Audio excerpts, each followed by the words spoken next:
एक छोटी सी कहानी कहूं, उससे मेरी बात समझ में आए और मैं आगे बढ़ सकूं। एक छोटी सी पहाड़ी नदी को दो भिक्षु पार कर रहे थे। एक वृद्ध भिक्षु था और एक युवा। वृद्ध भिक्षु जैसे ही नदी के किनारे आया, उसने देखा कि सांझ होने को है, सूरज ढलने को, पहाड़ी नदी और एक युवती नदी के किनारे खड़ी है। संभवतः उसे नदी पार होना है, लेकिन अकेले नदी में उतरने का साहस नहीं कर पा रही है। सहज ही उसके मन को ख्याल हुआ, इसे हाथ का सहारा दे दूंगा और नदी पार करा दूं। लेकिन 30 वर्ष से उसने किसी स्त्री को छुआ नहीं था। ये ख्याल आते ही कि मैं हाथ का सहारा देकर नदी पार करा दूं, वो हैरान हो गया। 30 साल से सोचता था कि जिस काम के ऊपर उसने वश पा लिया, जिस सेक्स को उसने जीत लिया है, वो अत्यंत तीव्रता से उसके भीतर खड़ा हो गया। वो घबराया, उसके हाथ पर कब गए। अभी उसने उस स्त्री को छुआ नहीं था। उसने आंखें झुका ली और वो नदी पार करने लगा और वो भगवान का नाम जपने लगा और सोचने लगा, मैं भी कैसा ना समझूं, मैंने ये व्यर्थ की बात क्यों सोची। लेकिन दोनों बातें आने लगी मन में। एक तरफ से ख्याल आने लगा, उसे पार में करा ही देता तो क्या हर्ज था, और उसके पार कराने के साथ न मालूम कितना रस और न मालूम कितनी कामनाएं उसके मन में उठने लगी और कितने सपने उसके मन में उठने लगे। आंख तो उसने मोड़ ली थी, लेकिन आंख मोड़ने से कहीं कुछ होता है।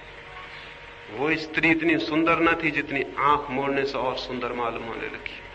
आंख उसने बंद कर ली थी, वो राम जप रहा था और नदी पार हो रहा था, लेकिन भीतर कोई राम नहीं थे। वही स्त्री खड़ी थी और बहुत सुंदर होकर खड़ी हो गई थी। बंद आंखों में चीजें और सुंदर हो आती हैं, खुली आंखों से चीजें इतनी सुंदर कभी भी नहीं है। क्योंकि बंद आंखों में चीजें पार्थिव नहीं रह जाती, अपार्थिव हो जाती, सपना बन जाती है।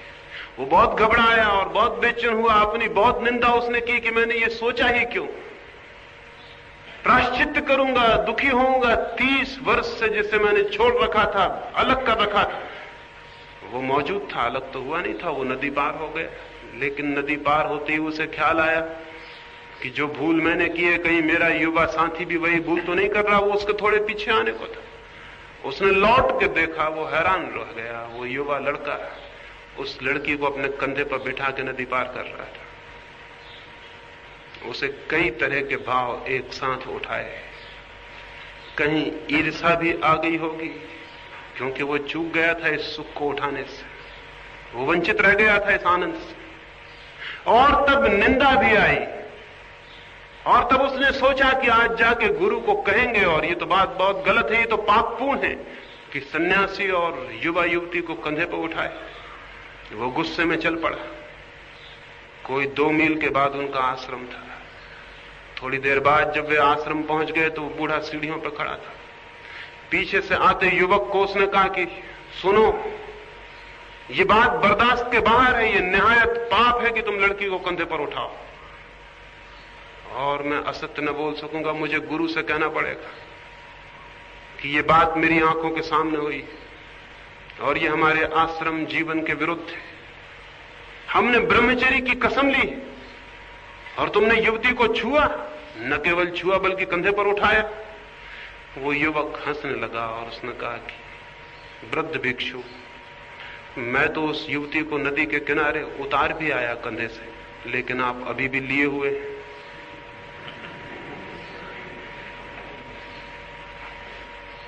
दमित सप्रेस्ड माइंड चीजों को सिर पर तो नहीं लेता, लेकिन फिर भी वे उसके सिर पर चढ़ जाती हैं और जीवन भर उसके साथ चलती हैं। उन्हें उतारना कठिन हो जाता है, क्योंकि जिसे हम दबाते हैं वो नष्ट नहीं होता, वो हमारे भीतर छुप जाता है। हम जितना दबाते हैं वो हमारे भीतर और ज्यादा गहरे छुप जाता है। हम सत्य बोलने का व्रत लेते हैं और भीतर असत्य छिप के बैठ जाता है। हम ईमानदार होने की कसम खाते हैं और भीतर बेईमानी धक्के देती है। मनुष्य 2 हिस्सों में टूट जाता है, एक जैसा वो दिखाई पड़ता है और एक जैसा वो है। और ये जीवन भर का संघर्ष, ये जीवन भर की पीड़ा नरक बना देती है। अब इसमें 2 ही रास्ते हैं। अगर वो आदमी बहुत चालाक है,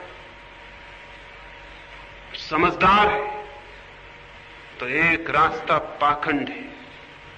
और वो रास्ता यह है कि वो ऊपर से तो जो दिखाई पड़ता है दिखता रहे, और भीतर जो है छुपे रास्तों से उसकी तृप्ति का भी मार्ग खोज ले। एक रास्ता तो ये है।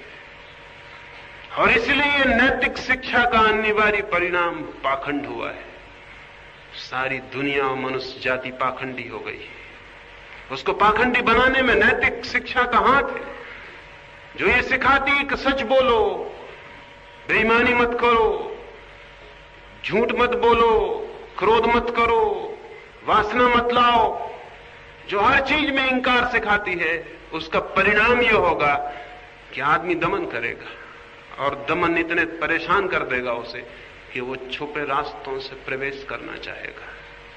पाखंड पैदा होगा। और अगर वो जिद्दी हुआ और पाखंडी नहीं बना, तो दूसरा विकल्प है कि वो पागल हो जाएगा। क्योंकि इतना टेंशन और इतना तनाव झेलना कठिन है। उस तनाव में, चिंता में, संताप में वो टूट जाएगा और विक्षिप्त हो जाएगा। इसलिए सभ्यता के विकास के साथ दो तरह की बातें विकसित हुई हैं, पाखंड और पागलपन। क्या आपको पता है जितने हम सभ्य होते गए हैं उतने ही हमारी संख्या पागलों की बढ़ती चली गई? क्या आपको पता है जितने हम शिक्षित होते गए हैं उतने ही हमें पागलखाने बढ़ाने पड़ रहे हैं? क्या आपको पता है कि जो हमारी जमीन पे सबसे ज्यादा शिक्षित और सभ्य मुल्क है, वही मुल्क सर्वाधिक मानसिक रोगों से भी पीड़ित है? अमेरिका में प्रतिदिन कोई 15 लाख से 30 लाख तक लोग अपनी मानसिक चिकित्सा के लिए सलाह ले रहे हैं। ये सरकारी आंकड़े, और सरकारी आंकड़े कभी सच नहीं होते। इससे ज्यादा लोग वहां खराब हालत में हैं। मानसिक चिकित्सकों की संख्या अमेरिका में एकदम तीव्रता से बढ़ती चली जाती है। अमेरिका सबसे ज्यादा सभ्य मुल्क है, इसका यह सबूत है।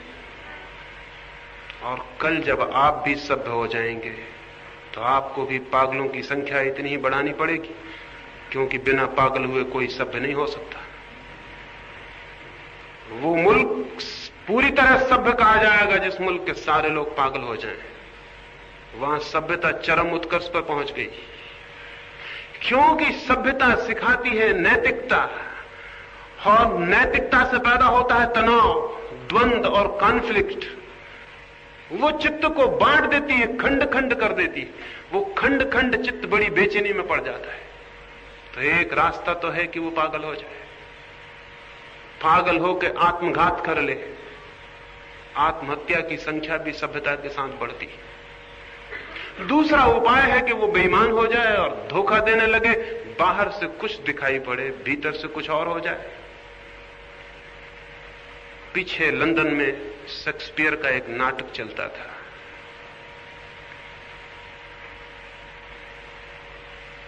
इंग्लैंड के चर्च का एक बहुत बड़ा पादरी भी उस नाटक को देखने को उत्सुक था। लेकिन पादरी और नाटक देखने जाए, ये जरा अशोभन, क्योंकि यही पादरी तो समझाता रहा है कि नाटक देखना पाप है। अब यही कैसे उस नाटक को देखने जाए? लेकिन मन में उसके बड़ा लगाव था, तो उसने उस नाटक के मैनेजर को एक पत्र लिखा, और उस पत्र में लिखा कि मेरे मित्र, बड़ी कृपा होगी, क्या ऐसा नहीं हो सकता कि जब भवन में अंधेरा हो जाता है तो पीछे के द्वार से मुझे भी भीतर आ जाने दिया जाए? नाटक में देखना चाहता हूं, लेकिन मैं ये नहीं चाहता कि लोग मुझे देखें। कोई पीछे का दरवाजा नहीं है आपके नाटक गृह में?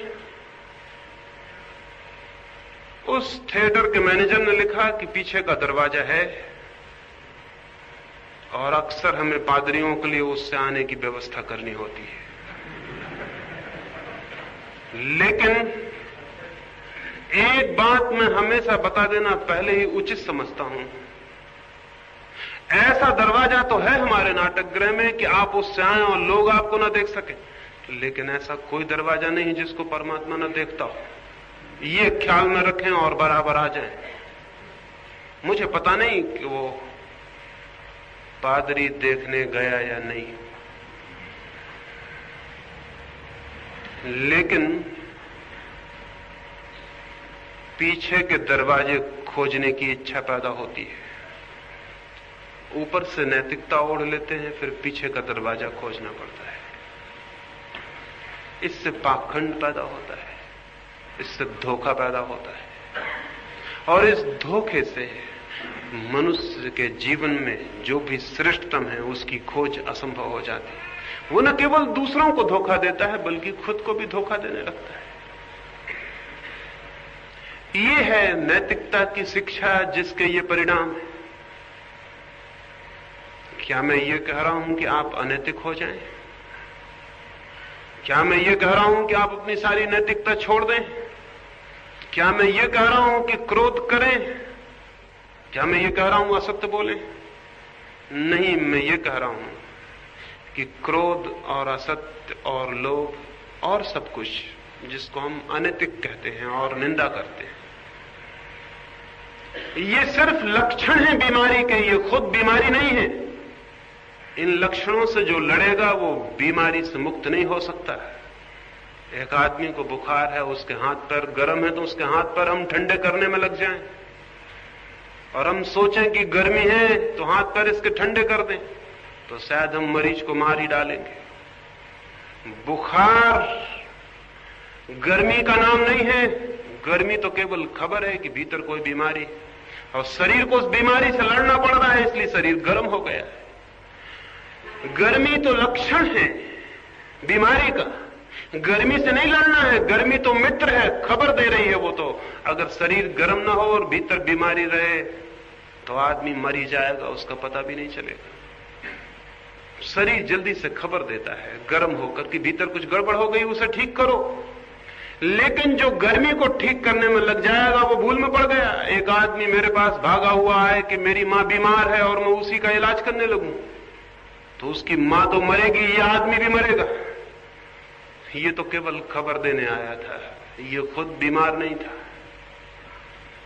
क्रोध इस बात की खबर है कि भीतर आत्मा अंधकार में है, बीमार है, अस्वस्थ है। बेईमानी, असत्य इस बात की खबर है कि भीतर प्राण स्वस्थ नहीं है। ये सारी खबरें हैं, ये लक्षण हैं, ये बीमारी नहीं है। बीमारी कुछ और है, बीमारी दूसरी ही है और बीमारी एक ही है, और वो बीमारी है आत्म अज्ञान। स्वयं के भीतर जो चेतना है उसको न जानना, उसको न पहचानना, वो जो सेल्फ इग्नोरेंस है वही है बीमारी। बाकी सब उससे पैदा होने वाले लक्षण हैं। नीति इन लक्षणों का इलाज करती है, इसलिए नीति कोई उपाय नहीं है। धर्म उस आत्मा में जो अस्वास्थ्य है, वो जो आत्मा का अज्ञान है, उससे मुक्त करता है, और उससे मुक्त होते ही ये लक्षण एकदम विलीन हो जाते हैं, ये समाप्त हो जाते हैं। जैसे ही भीतर कोई स्वयं को जानने में समर्थ होता है, वैसे ही वो हंसेगा, हैरान हो जाएगा कि मैं क्रोध भी करता था। उसे आप मजबूर करें क्रोध करने को तो भी वो क्रोध ना कर सकेगा। उससे आप झूठ बोलने को कहें तो वो ना बोल सकेगा, क्योंकि अब वो जानता है और अब वो समझता है क्रोध क्या था और कैसे हुआ था। स्वस्थ आदमी से आप कहें कि जरा फीवर ला के दिखाओ तो वो ना ला सकेगा, क्योंकि फीवर लाना स्वस्थ आदमी के हाथ की बस की बात नहीं है। बुखार ले आना उसके हाथ की बस की बात नहीं है। बीमारी थी तो बुखार था। बुद्ध एक बार एक गांव के पास से निकलते थे। उस गांव के लोग उनके शत्रु थे। हमेशा ही जो भले लोग हैं उनके हम शत्रु रहे। उस गांव के लोग भी हमारे जैसे लोग होंगे। तो बुद्ध के शत्रु थे। बुद्ध उस गांव से निकले तो उन गांव के लोगों ने रास्ते पर उन्हें घेर लिया और उन्हें बहुत गालियां दी और बहुत अपमान किया, बहुत अशब्द बोले। बुद्ध ने सुना और बुद्ध ने फिर उनसे कहा, मेरे मित्रों, तुम्हारी बात पूरी हो गई हो तो मैं जाऊं, मुझे दूसरे गांव जल्दी पहुंचना है। वे लोग थोड़े हैरान हुए होंगे और उन्होंने कहा, हमने क्या कि कोई बातें कही हैं? हमने तो गालियां दी हैं सीधी और स्पष्ट। बुद्ध ने कहा, तुमने थोड़ी देर कर दी। अगर तुम 10 वर्ष पहले आए होते तो मजा आ गया होता, हम भी तुम्हें गाली देते, हम भी क्रोधित होते, थोड़ा रस आता, बातचीत होती। तुम थोड़ी देर करके आए हो। अब मैं उस जगह हूं कि तुम्हारी गाली लेने में असमर्थ हूं। तुमने गाली दी वो तो ठीक, लेकिन तुम्हारे देने से ही क्या होता है? मुझे भी तो भागीदार होना चाहिए। मैं उसे लूं तभी तो उसका परिणाम हो सकता है, लेकिन मैं तुम्हारी गाली लेता नहीं, क्योंकि कोई पागल ही गाली ले सकता है, कोई समझदार गाली कैसे लेगा? मैं दूसरे गांव से निकला था, वहां के लोग मिठाइयां लाए थे भेंट करने। मैंने उनसे कहा मेरा पेट भरा है, तो वो मिठाइयां वापस ले गए। जब मैं ना लूंगा तो वो मुझे कैसे दे जाएंगे? बुद्ध ने उन लोगों से पूछा कि वो लोग मिठाइयां वापस ले गए, उन्होंने क्या किया होगा? एक आदमी ने भीड़ में से कहा उन्होंने अपने बच्चों को बांट दी होंगी, परिवार में दे दी होंगी। बुद्ध ने कहा, मित्रों अब तुम बड़ी मुश्किल में पड़ गए, तुम गालियां लाए हो, मैं लेता नहीं, अब तुम क्या करोगे? घर ले जाओगे, बांटोगे? मुझे तुम पर बड़ी दया आती, अब तुम इन गालियों का क्या करोगे? क्योंकि मैं लेता नहीं। क्योंकि जिसकी आंख खुली है वो गाली लेगा, और जब मैं लेता ही नहीं तो क्रोध का सवाल नहीं उठता। जब मैं ले लूं तब क्रोध उठ सकता है। आंखें रहते हुए मैं कैसे कांटों पर चलूं, और आंखें रहते हुए मैं कैसे गालियां लूं, और होश रहते मैं कैसे क्रोधित हो जाऊं? मैं बड़ी मुश्किल में हूं, मुझे क्षमा कर दो। तुम गलत आदमी के पास आ गए, मैं जाऊं, मुझे दूसरे गांव जाना है, जल्दी पहुंचना है। उस गांव के लोग कैसे निराश नहीं हो गए होंगे, कैसे उदास नहीं हो गए होंगे। ये बुद्ध ने क्या कहा? ये बुद्ध ने क्रोध को दबाया नहीं है, ये बुद्ध भीतर जाग गया, इसलिए क्रोध अब नहीं है। भीतर आत्मा जाने और जागे तो नीति तो वैसे ही चली आती है जैसे आदमी के पीछे छाया आती है। आदमी के पीछे छाया आती है, वैसे ही नैतिकता धर्म के पीछे आती है अपने आप, अनिवार्य। वो तो अपरिहार्य है, वो तो आएगी, उसे लाने का कोई सवाल नहीं है। इधर हम हजारों वर्ष से आदमी को नैतिक लाने के लिए समझा रहे हैं, इसलिए नैतिकता नहीं आ पाई। आया है पाखंड, आया है पागलपन। नैतिकता धर्म तक नहीं ले जाती, लेकिन धर्म जरूर नैतिकता को ले आता है। धर्म की सुगंध है नीति, अनिवार्य सुगंध है। भीतर धर्म का फूल खिलता है, जीवन और आचरण में सुगंध फैल जाती है। तब क्रोध को मिटाना नहीं पड़ता, क्रोध पाया ही नहीं जाता है। और क्रोध से जो एनर्जी और जो ताकत और जो शक्ति प्रकट होती थी, वही शक्ति प्रेम से प्रकट होने लगती है। और जो सेक्स था, वही शक्ति ब्रह्मचर्य बन जाती है। सेक्स को दबाने से नहीं, बल्कि स्वयं को जानने से जीवन रूपांतरित होता है, ट्रांसफॉर्मेशन हो जाता है।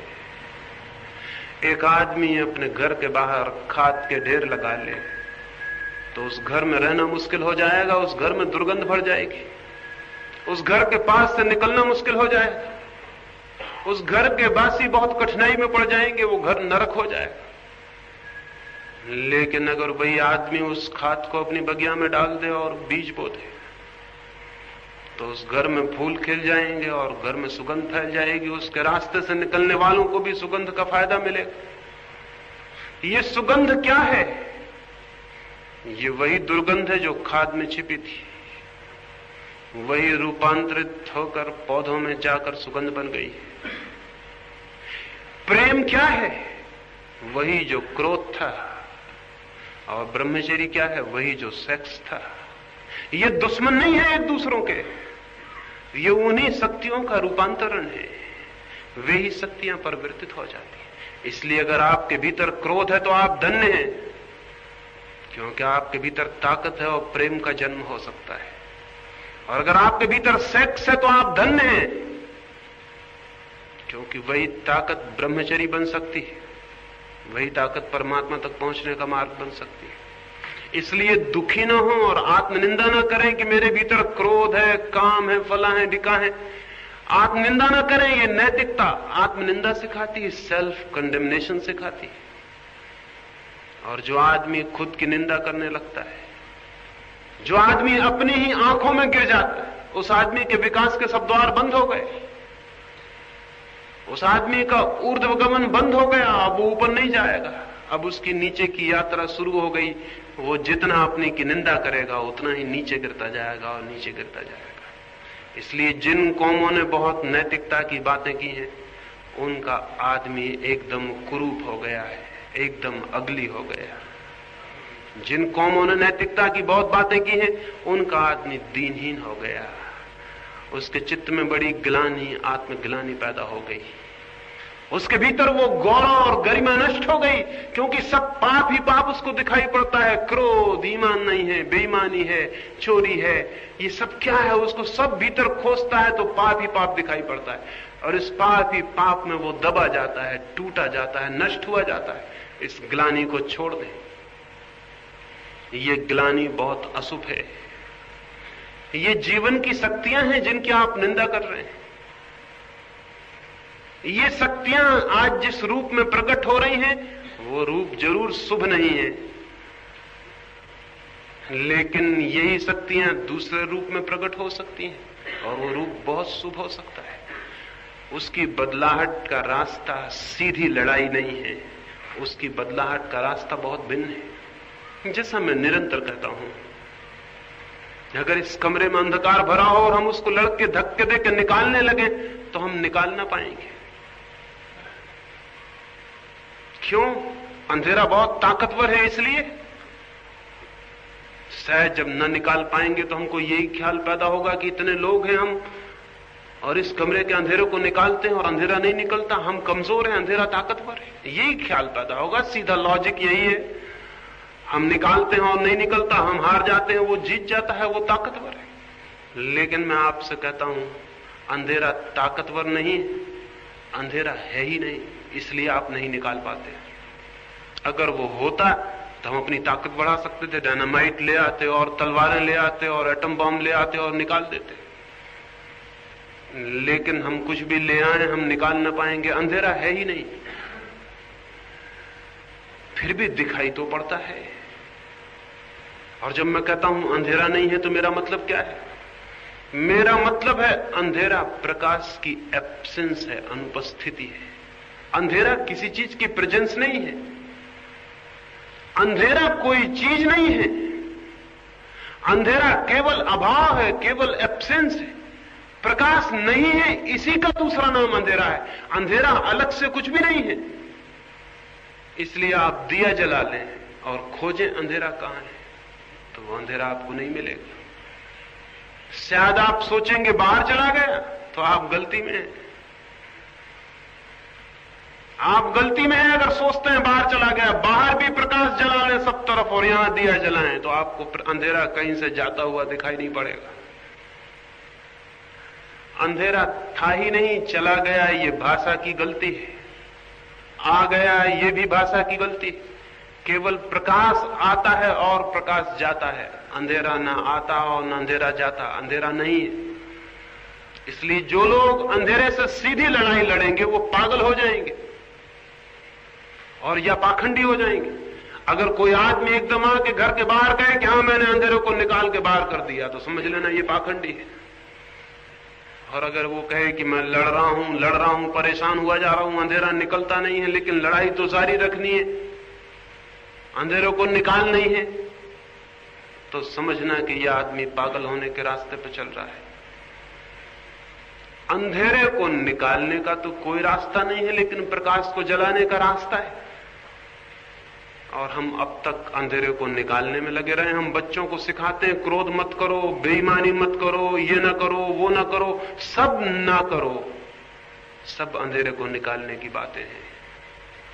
प्रकाश को जलाना सिखाइए, अंधेरे को निकालने का कोई सवाल नहीं है। भीतर जो चेतना है, जो कॉन्शियसनेस है, उसे जगाने का रास्ता है। उसे जगाइए, उसे उठाइए, उभारिए। वो जो भीतर सोई है चेतना, उसे जगाइए। वो जितनी जगेगी उतना ही अंधेरा नहीं पाया जाएगा। वो दिया जल जाए, अंधेरा नहीं है। आत्मज्ञान वो दिया है। धर्म उस दिए को जलाने का उपाय है, नीति उपाय नहीं है। नीति से ज्यादा घातक, ज्यादा पॉइजनस, ज्यादा विषाक्त और जहरीली और कोई बात नहीं। और दुनिया ये जो इतनी अनैतिक दिखाई पड़ रही, ये नैतिक शिक्षा का परिणाम है। ये मत सोचिए कि नीति की कमी के कारण ऐसा हो रहा है। ये नीति की अति शिक्षा की प्रतिक्रिया है। अब ऊब गए 5000 साल में लोग इस शिक्षा से, और कुछ नहीं हुआ इस शिक्षा से, तो वो इसके विरोध में खड़े हैं। अब वो कहते हैं कि कुछ नहीं हुआ इससे, हम शराब पिएंगे, नाचेंगे, कूदेंगे, जो हमारे मन में होगा हम करेंगे। देख ली तुम्हारी शिक्षा और देख ली तुम्हारी सभ्यता। अब इसके विरोध में वो खड़े हैं, बीटनिक हैं और बीटल हैं और सारी दुनिया के क्रोधी प्रतिक्रिया से भरे हुए युवक हैं, नई पीढ़ियां हैं। वो कह रहे हैं तोड़ो तुम्हारे चर्च मर्च, हो गई बकवास, बंद करो ये। 5000 साल से देख ली तुम्हारी सारी बातें। तुम्हारे प्रीचर और तुम्हारे सन्यासी और तुम्हारे उपदेश और तुम्हारे धर्म गुरु देखे जा चुके अच्छी तरह से। दुनिया जरा भी नहीं बदली। अब क्षमा करो। अब तुम जो जो कहते थे उसको हम तोड़ के दिखा देंगे और बता देंगे कि सब गड़बड़ है और हमको जैसा जीना है हम जिएंगे। अब हम नहीं रुकना चाहते इन सीमाओं में। ये उसका रिएक्शन है जो 5000 साल में किया गया, उसकी प्रतिक्रिया है। बच्चे ऊब गए और घबरा गए और बच्चे कहते हैं हम तोड़ देंगे ये सब। अब हम ये नहीं चलेंगी सारी बातें। हमको जो ठीक लगेगा, चाहे वो कोई गलत कहता हो, बाइबल गलत कहती हो और मनु गलत कहते हो, कन्फ्यूशियस गलत कहता हो, कोई भी गलत कहता हो, सुन लिया हमने, अब हम नहीं सुनना चाहते। ये उसी शिक्षा का रिएक्शन है, उस शिक्षा का विरोध है। वो शिक्षा असफल हो गई है। उस असफलता के लिए लड़के आज बदला ले रहे हैं पुरानी पीढ़ियों से। ये बहुत स्वाभाविक है। क्या करें इसमें? क्या उसी शिक्षा को दोहराए चले जाएं? मैं आपसे कहता हूं, आप मुर्दों को जिलाने की कोशिश कर रहे हैं। अब नहीं चलेगा ये। वो शिक्षा नहीं दोहराई जा सकती, वो मर चुकी है। उसे दफना दे, दोहराने की कोई जरूरत नहीं है। जितना आप दोहराएंगे, लड़के उसकी प्रतिक्रिया में उतना ही विरोध करेंगे, उसके खिलाफ उतना ही विरोध चलेगा। आप अपने हाथ से आने वाली पीढ़ियों को नरक में ढकेल रहे हैं, ढकेल देंगे। निषेध विरोध लाता है। यहां खिड़की पर हम एक तख्ती टांग दें और लिख दें कि यहां झांकना मना है, फिर आप में से कोई इतना ताकतवर है जो बिना झांके निकल जाए? और अगर निकल गया तो रात भर पछताएगा और नींद नहीं आ सकेगी और सपने में देखेगा कि पहुंच गया उसी दरवाजे पर और पट्टी उगाड़ के देख रहा है कि भीतर क्या है।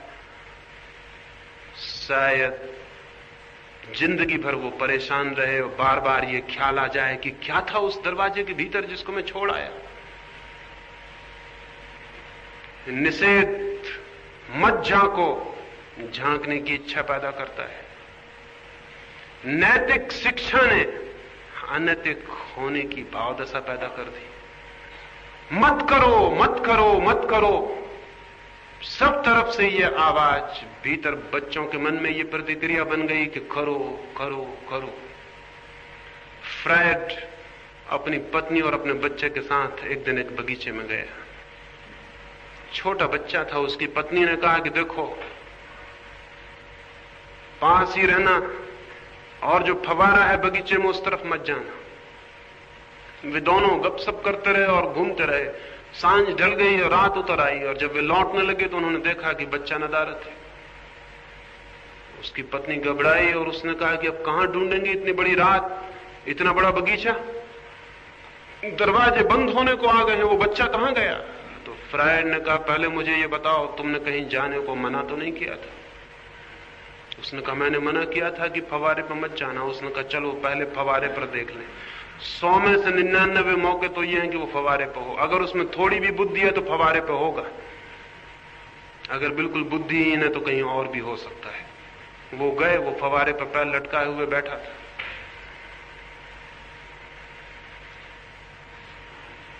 ये बच्चों में जो प्रतिक्रिया आई है ये बुद्धिमत्ता का लक्षण है। बुद्धिहीन रहे होंगे वो लोग जिन्होंने इसके खिलाफ विरोध नहीं किया। बढ़ती हुई बुद्धिमत्ता और विचार इसका विरोध करेगी, क्योंकि निषेध का विरोध बिल्कुल स्वाभाविक है। फिर अब हम क्या करें? जाने दें गर्त में, जो होने दें। नहीं, ये मैं नहीं कह रहा हूं, मेरी बात को गलत ना समझ लेना। मैं ये कह रहा हूं कि हम जो कर रहे थे वो गलत था, कुछ और किया जा सकता है। निषेध ना करें, ये ना कहें ये ना करो, ये ना करो, ये ना करो, चित्त पर ये भाव ना लाएं, बल्कि क्या करो, किसको जगाओ? कोई पॉजिटिव, कोई विधायक साधना जीवन में चाहिए, जिससे आत्मा जगे, जागरूक हो।